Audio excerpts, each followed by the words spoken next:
নমস্কার বন্ধুরা, আপনাদের সবাইকে স্বাগত ধীরা কুকিং ব্লগসে। কত ফুল দেখতে পাচ্ছেন না, সজনের ফুল। এখন সজনের ফুলের সময়, আর এই সজনের ফুলের ভীষণ উপকার আপনারা সবাই জানেন। আমরা আজকে সজনের ফুলের বড়া তৈরি করব। সজনের ফুলের বিভিন্ন ধরনের রেসিপি তৈরি করা যায়। চলুন বন্ধুরা, আমরা তার এই বড়াটা তৈরি করি। আপনারা শুধু ভেজেও খেতে পারেন, আর বিভিন্ন ধরনের রেসিপি তো তৈরি করতেই পারেন।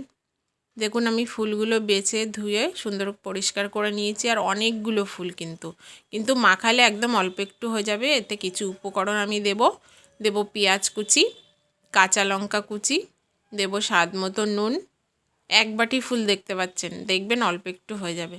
দেব পরিমাণ মতো হলুদ গুঁড়ো, আর দেব বেসন। আপনারা এখানে চালের গুঁড়োও দিতে পারেন বেসনের বদলে, অথবা চালের গুঁড়ো বেসন দুটো একসঙ্গেই মিক্সড করে দিতে পারেন। খুব ভালো করে সজনের এই ফুলটা কিন্তু গায়ে আপনার যত জোর আছে চেপে চেপে মাখাতে হবে। এতে কিন্তু কোনো জল ইউজ করা যাবে না। যদি মনে করেন যে একটু লাগবে, তখন আগে ভালো করে চেপে চেপে খুব ভালো করে মাখিয়ে নিতে হবে, কারণ ফুল থেকে জল বের হবে। খুব ভালো করে মাখাবেন বন্ধুরা।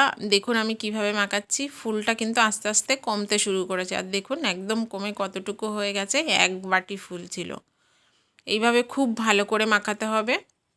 যত ভালো করে মাখাবেন বড়াটা খেতে কিন্তু ততই টেস্ট লাগবে।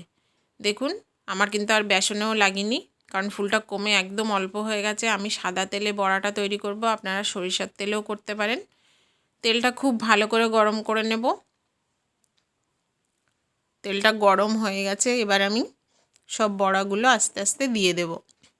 আমি চামচে করে দিচ্ছি, ছোট ছোট করে, আপনারা হাতে করেও দিতে পারেন। আমার চামচে করে দিলেই সুবিধাটা বেশি হয়। যার যেটাতে সুবিধা হয় সে সেইভাবেই করবেন। বড়াগুলো মোটামুটি ভাজার দরকার, ভাজতে হবে। আর এখন কিন্তু গ্যাসটা মিডিয়াম টু লো আঁচে রাখতে হবে। একদম হাই হিটে কিন্তু বড়াটা ভাজলে হবে না। যেহেতু আমরা কম তেলে বড়াটা ভাজছি, তার জন্য গ্যাসটাকে মিডিয়াম টু লো আঁচে করতে হবে। আর আপনারা যদি বড়াটা একদম তেলে ডুবিয়ে ভাজতে চান, তাহলে ফুল আঁচে দিয়েই ভাজতে হবে। দেখুন বন্ধুরা, এক পাশ ভাজা হয়ে গেছে, আমি আরেক পাশ উল্টে দিচ্ছি। একটা বড়াও কিন্তু কড়াইতে লাগেনি। তেলটা খুব ভালো করে গরম করে নিলে বড়াগুলো লাগে না। আর এইভাবে লালচে করে আমরা সব বড়া ভেজে নেব। আর গরম গরম বড়া খেতে কার না ভালো লাগে বলুন। গরম বড়া খেতে সবারই ভালো লাগে, আর ভীষণ টেস্টি। আপনারা কিন্তু এই ফুল কোনো তেতেও পাবেন না। তাহলে বন্ধুরা, বড়া ভাজা একদম রেডি। এবার বড়াগুলো নামিয়ে নেব। আপনারা বাড়িতে এইভাবেই তৈরি করুন। একদম কম উপকরণে আপনাদের বড়া ভাজাটা দেখিয়ে দিলাম। বাড়িতে থাকে এটা, এই উপকরণগুলো সবারই সবসময় বাড়িতে থাকে। বাড়িতে থাকা উপকরণ দিয়ে একদম সজনে ফুলের বড়া ভাজা দেখিয়ে দিলাম। আপনারা বাড়িতে এইভাবে তৈরি করুন, আর আমাকে জানান কেমন লাগলো। তাহলে বন্ধুরা, আজকে এই পর্যন্তই। ভালো থাকবেন।